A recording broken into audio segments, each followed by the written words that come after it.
M23 yamaganye Williams wa MONUSCO ukomeje kwisiga icyasha. AFC M23 yanyomoje amakuru aherutse gutangazwa n'umujyanama mukuru mu butumwa bwo kugarura amahoro muri RDC MONUSCO ushinzwe kurinda abasivili Theona Williams.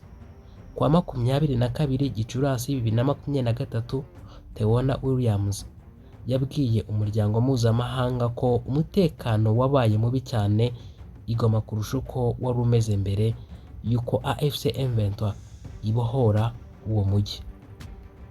Mu itangazo AFC M23 yanyujije kuri X yahoze ari Twitter kwa 25 Gicurasi 2025 yavuze ko ibyo ari ibinyoma biri kugirwamo uruhare n'ubutegetsi bwa Felix Antoine Tshisekedi n'abambari be bo muri MONUSCO.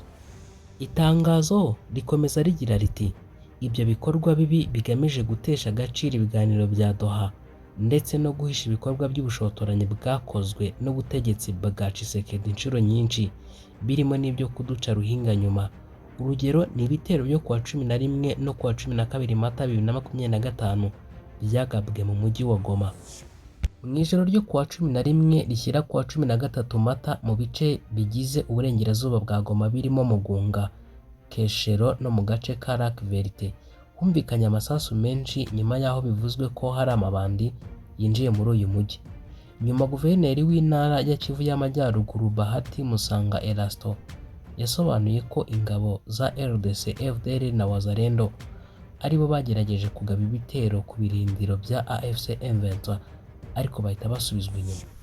AFC M23 yakomeje igaragaza ko ibyo binyoma byaturutse ku muntu uhora ubangamira uruhande rumwe bidashobora kuyobya abazi ukuri. Iri huriro ryagaragaje ko mbere y'uko ingabo zaryo zibohora umujyi wa Goma wari ukikijwe n'inkambi z'impunzi z'abaturage batandukanye bakuye mu byabo bikozwe n'ihuriro ry'ingabo za RDC. Yavuze ko abo basivile bifashishwaga nk'ingabo ikingira izo ngabo zo ku ruhande rwa Kongo, bigashimangirwa n'uko zashyiraga imbunda nini rwagati mu baturage bigashyira ubuzima bwabo mu kaga.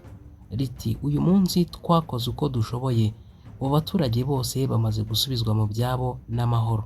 Ihuriro AFC riti uyu mujyi mubona wari ahantu urupfu rwimitswe, abaturage bicwa munsi kundi ku manywa y'ihangu, guhohotera abagore byarahawe intebe, gushimuta abantu hashingiwe ku miterere y'abantu, imvugo z'urwango, ibitero bishingiye ku moko, kurya abantu ku manywa y'ihangu ndetse no gukwirakwiza intwaro mu baturage.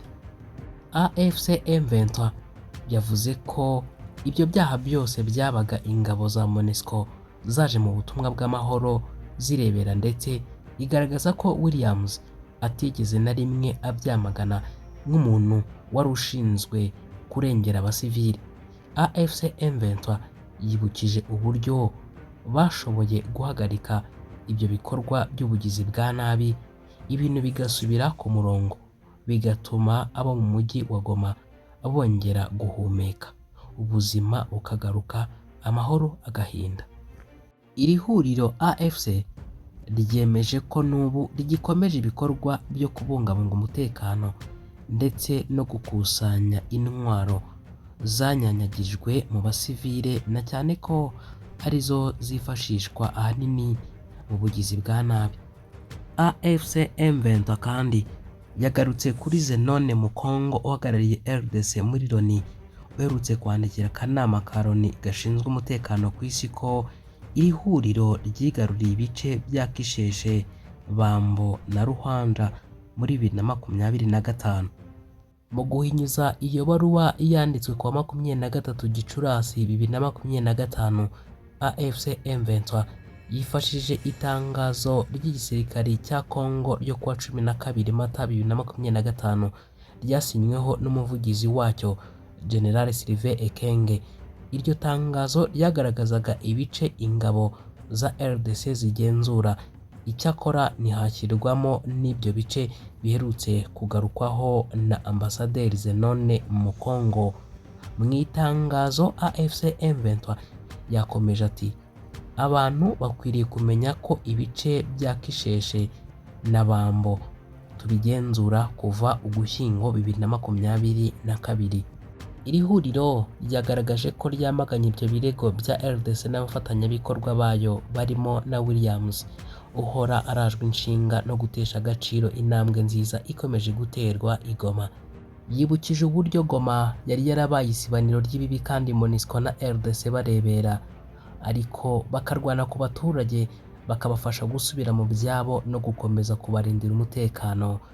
Iryo huriro ryagaragaje ko ibirego bya Mukongo binyomozwa n'inyandiko z'igisirikare cya RDC bigaragaza ubunyangamugayo buke bw'ubutegetsi bwa RDC, risaba umuryango mpuzamahanga kutarangazwa n'ibyo binyoma ahubwo ugakomeza gushyigikira inzira iganisha ku mahoro arambye.